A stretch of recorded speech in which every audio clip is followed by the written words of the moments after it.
Hey, what's up guys? It's INFP Guy here, and I'm sorry that I have not been uploading for a little while. There was a few videos I kind of just recorded, and I think I just sort of scrapped it in the end because it's just really hard to find some really interesting topics to share with you guys. However, stumbled upon this profile list in a website called Personality Database. And of course, anyone that is very into stuff like MBTI or Enneagrams, everyone who's into the most like niche versions of typology, know Personality Database. And obviously I'm addicted to Personality Database. I think a lot of people in the MBTI community is, hence why there are a lot of people that likes to have some really hot takes on there. So I'm looking for this sort of profile list called Share Any Typology Hot Takes, and I'm excited to go through these with you guys because I feel like some of these are going to be pretty funny, pretty weird and strange, and might some even be reasonable. Let's go through with this. Alright, we're at the first one. Alright, so I've sorted it by new so that it's completely random, and I'm sure people posted this all the time. The first one here is the most awarded. Because it's most awarded, I think I will read it out because it must be good. MBTI. It's impossible to type someone by personality without clearly knowing the thought process behind their actions. Enneagram. Naranjo's, forgive me if I pronounce that wrong. Descriptions are really extreme and can paint really bad images of types that are totally untruths. Totally untrue. For an example, calling Enneagram 8s, whoa, that is, look, I have not seen any kind of classification of Enneagram 8 being along the line of that word right there. That is very exaggerated. They're not wrong when I say it's really exaggerated, but I've never ever seen any kind of like image of Enneagram 8 being that bad of a person. Another thing regarding MBTI, I think calling it personality types is kind of misleading since it does not measure an individual's personality, rather it measures one's cognition. First of all, if you're going to get into any type of, typology, this can sort of exclude, what's it called again? This excludes astrology. If you're going to get into any personality typing thing, you got to be aware that, I'm not going to say it, no crap, there are stereotypes. And sometimes that could be the fun of it, I guess. Like, some people look at MBTI as like a fun way to look at the world and other people's personalities. Like, for example, if you have friends and you can guess all the MBTI types, it could be really fun because you're like, oh, that is exactly what they do. And you know what? If it's not exactly what they do, that's fine. It depends on what you use with MBTI.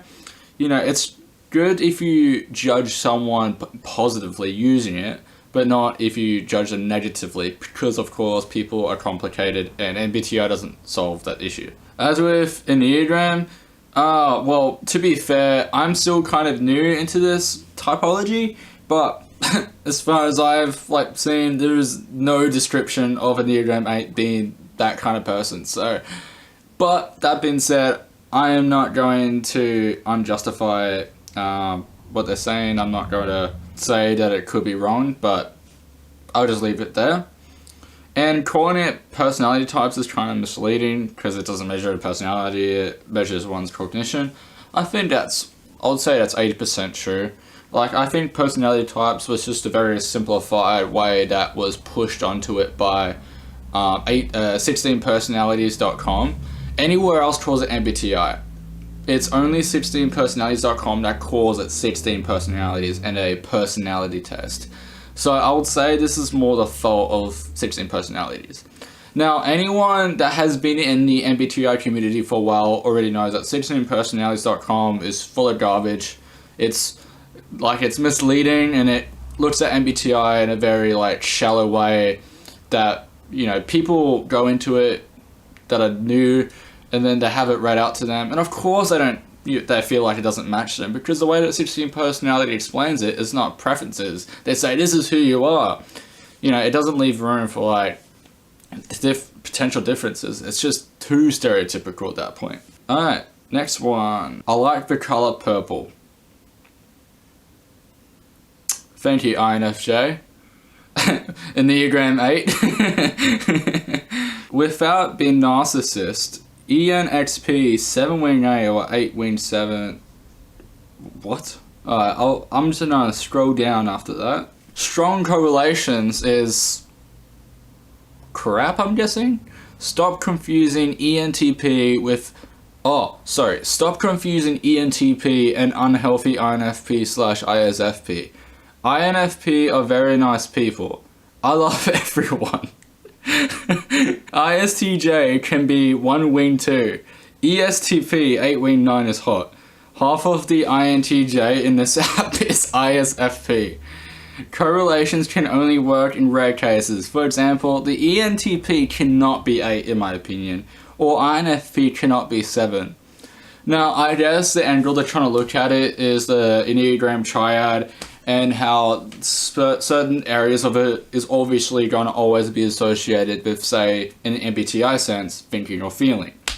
So what they're trying to say is the ISTJ can go under the gut triad instead of the thinking triad. And I think that's true. Like, an ISTJ is most commonly a Enneagram 1 anyway. So that could definitely be wing 9 or wing 2 anyway.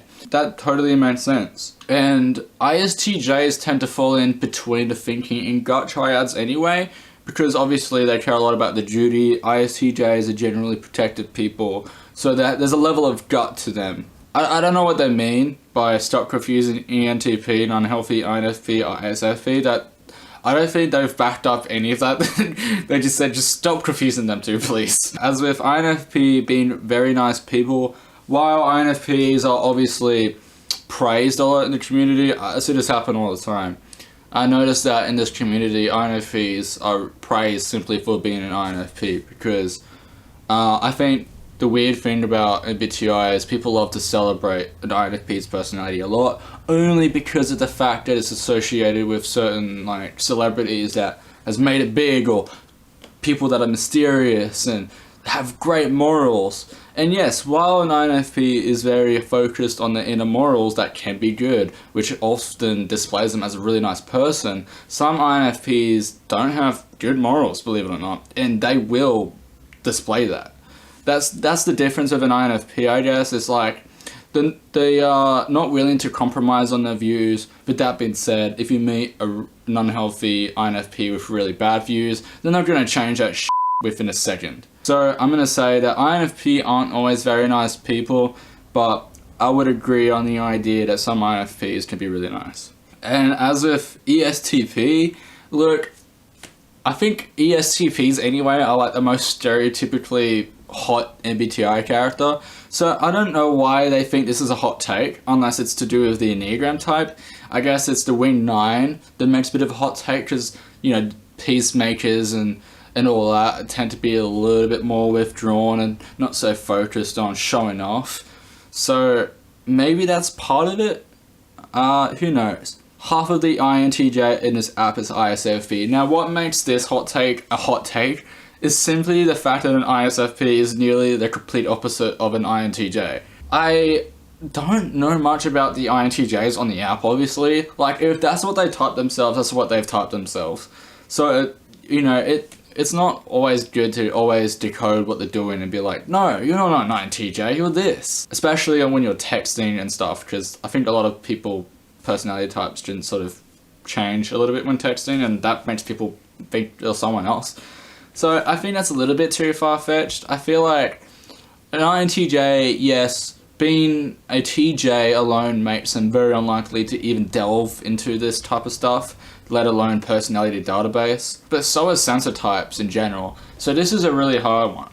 And I don't think I'll be able to give a full opinion other than that, I think this is a little bit kind of strange. A healthy ESTJ is not an ESFJ, guys.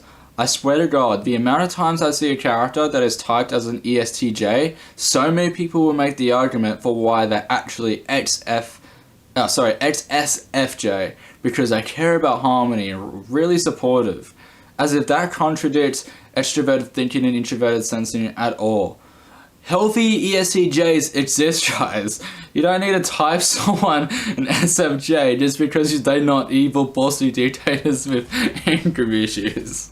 Now, the thing about healthy ESTJs, I think, is that they can sort of come off as harmonious, but only when it's like, when it's most needed, basically. An ESTJ's first instinct isn't always going to be about the harmony in the room or how people feel.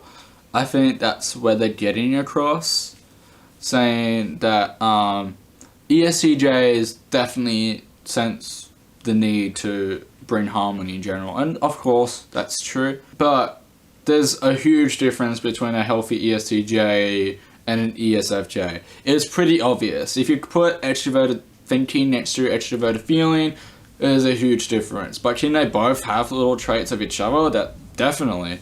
Especially when you put, extroverted feeling with, say, introverted intuition for an ENFJ. That can sometimes come off as a thinker type even at times. So, yeah, I think that a healthy ESTJ is completely different. I really agree with this INFP 4 in 5. I don't know why I had to get really angry towards the end. Anyway, an ENTP. Now, alright, I'm gonna get into some stereotypes. If I'm in a debate profile list here now and an ENTP joins, this is a sign that I should keep my guard up, because an ENTP is going to say whatever comes to their mind in their own framework of logic, and they won't let anyone change that. They will not put down their views for someone's sake. And sometimes an ENTP that is sort of immature can come off as just trying to start stuff for no reason. Anyway, let's get into this. 1. Psychosophy doesn't work. Man, you have extroverted intuition and you have introverted thinking. You have the functions needed and the functions you could use to explain your point instead of just blatantly saying it as if you have introverted sensing. 2. Genuine and enneagrams are the only typologies needed. Again, why? 3. If you reject correlations, you don't know typologies. And socionics is crap, I'm guessing. Well, first of all, with psychosophy, I don't know what exactly they meant by that. That doesn't make any sense. I'm assuming they mean the bind between philosophy and psychology, as in the pseudoscience of psychology. When they say it doesn't work, they're not explaining what part of it doesn't work, or if it doesn't work in general. And if so, then why are you on Personality Database as a typed ENTP 716 with a tri-type of 739? If it doesn't work, then just don't go away. Don't use it. 2. Genuine enneagrams are the only typologies needed. Well, look, as a person that has been in the genuine system for so long and so into it, and as someone that had recently discovered enneagrams and how that works, I can kind of agree to some extent that them two alone can make a strong pair of typologies. I think MBTI has some flaws that Enneagram fixes, but that's to say that Enneagram still has flaws to some extent. And I think what he's saying is that every single typology have a flaw, so if you put 10 million of them in one place, it's just going to have lots of holes and it won't actually connect. And I agree on the idea that if you put MBTI with Enneagrams together, they work like siblings. Enneagram explains all the quirks that, say, an ESTJ may have that may explain why the ESTJ could have that sense of caring for harmony in the end. And it's to do it without saying that they're necessarily an ESFJ. It fixes this whole limited personality type issue, I guess, just as not enough variety. And Enneagram's well, you know what? You don't have to fully fit in with a certain type. You can have traits of other ones. At least the ones next to yours on the triad, because that makes the most sense. And as if correlations, I don't know. And socionics, look, I don't know anything about socionics, so I know that gets thrown around a lot in Personality Database. That's a whole nother system that I don't know if I would want to get into soon, but at the moment, I think I'm getting into Enneagram, so I'm gonna stick with that. Never. Okay, you do you. ISTJ, okay. So an ISTJ, in my experience, will always like have a bit more of a cohesive point of view, because they've obviously spent a lot more time trying to build it than, say, the ENTP. So I'm going to be very interested. If you purposely start arguments on here when it's obviously clear you use different definitions of types, Reti versus the... I don't know what even that is. You're probably using typology to stroke your ego rather than grow. Oh, okay. An ISTJ using that straight on forward thinking directness of extroverted thinking. Yeah, I totally agree. I think what surprised me about the fact that there was even hot takes about like talking smack about other people and their types is that that's not the whole point of this whole thing. You're on here to learn your type, maybe to learn other people because you know what their type is, and then just be fun. You know, you don't have to be so negative about what other people perceive for MBTI types. Everyone will obviously have a different definition. Some will be like a little bit more unrealistic than others when it comes to it, leading to these really uncohesive arguments. ENTP. But he is right. You're probably using it to make yourself feel better for being your type. For example, if someone just learned that they're an ENTP and straight in front of them it says the debater, it doesn't give them the right to start arguments and shit. It's literally telling you what you should stop doing. Or at least, if you do want to do it, then do it nicely. Introverted intuition has no real romantic pairing. It makes a little bit more sense that this comes from an INTJ rather than an INFJ. Obviously, that is more likely to be a hopeless romantic than an INTJ, but that you can't just look at it and function and be like, there will be no romantic pairing for this. Like, you can't put that next to something and it would pair really well. You're really wrong. People shouldn't romanticize in matchmaking chemistry very too much. And what is that username? I don't think they use this. I don't know what they mean, but I'm gonna keep scrolling. Should I eat any MBTI type? Who are you? What type are you? How can we explain this thought of yours? Let's scroll through the feed and try and guess their type so that it explains how this could have even appeared. Already in my head, I'm thinking this is straight away. This is extroverted intuition. This is going to be some like ENXP type. I smiled. Chinese words are crazy. Oh, now the weather here is so damn hot. I hate my region I live. ENFP. Anyway, that explains it. Next one. Enneagram 8, Enneagram 5, ISTP, and INTJ. I love you guys. INTP. Does this have anything to do with the fact that you're also Enneagram 5? I sort of like Enneagram 5s a little bit when I want a deep conversation. But if I'm in front of an Enneagram 5 in a casual conversation, it will probably be really awkward. Every MBTI is awesome and great. No one's better, no one's worse. We're equally awesome in our own ways with our own strengths. Love yourself. Says calmly as she doesn't love herself. So finally, a 9-wing 1 has stepped in to save the day. I typed 9, the peacemaker, trying to get everyone together here and tell everyone that you're not wrong, but you're still wrong. Treat people better. Not taking your own advice is quite the FI behavior, lol. Now, an ENTP, now, let's hold it here. INFPs all take it... What? Take it in downstairs. Men or women, they're all taking it. And our bottoms by default. This is probably by far the most Enneagram type 7 thing that someone probably would ever say on this thing. Just like straight up say something just crazy, insane. An ESFP replied and just laughed at understandably.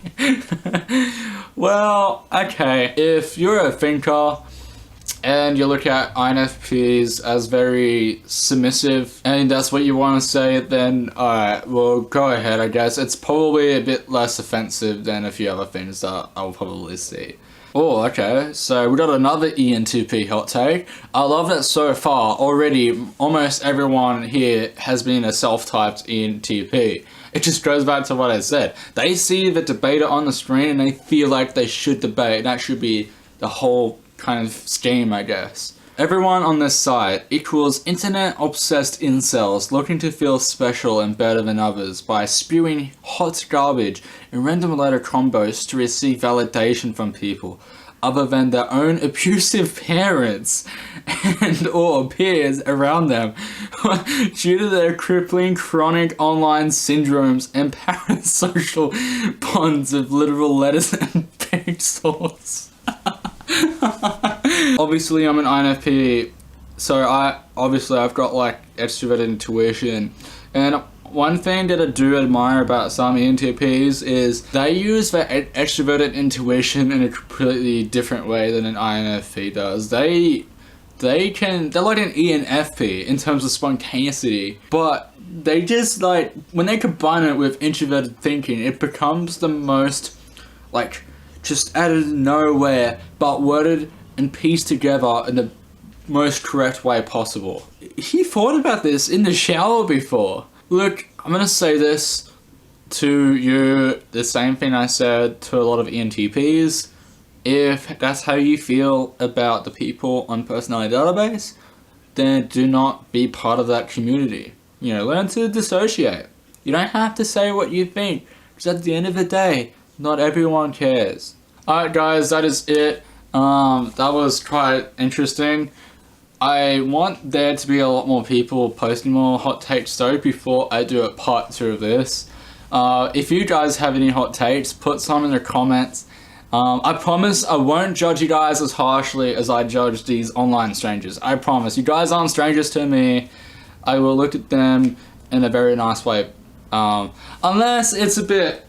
Unless you're an ENTP that wants to just spew out an opinion rather than anything that has any kind of reasoning. Anyway, I'll see you guys later. Goodbye.